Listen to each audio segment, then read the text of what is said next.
ದುಷ್ಕರ್ಮಿಗಳು ಒಡಿಶಾದ ಭುವನೇಶ್ವರ ಮಹಾನಗರ ಪಾಲಿಕೆ ಕಚೇರಿ ತೆರಳಿ ಅಧಿಕಾರಿಯನ್ನು ಕಚೇರಿಯಿಂದ ಧರಧರನೆ ಎಳೆದು ತಂದು ಥಳಿಸಿರುವ ಘಟನೆ ವರದಿಯಾಗಿದೆ.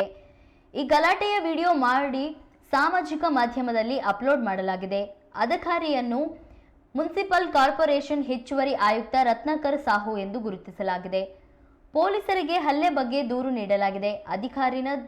ಅಧಿಕಾರಿಯ ದೂರಿನ ಮೇರೆಗೆ ಪೊಲೀಸರು ಕ್ರಮ ಕೈಗೊಂಡು ಎಫ್ಐಆರ್ ದಾಖಲಿಸಿ ಜೀವನ್ ರಾವತ್, ದೇಬಾಶಿಶ್ ಪ್ರಧಾನ್ ಎಂಬುವರನ್ನ ಬಂಧಿಸಲಾಗಿದೆ.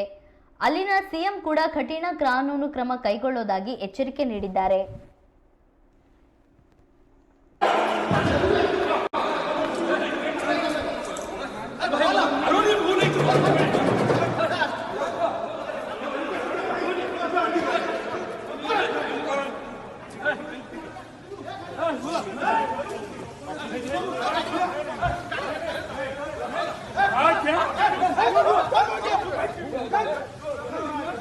क्या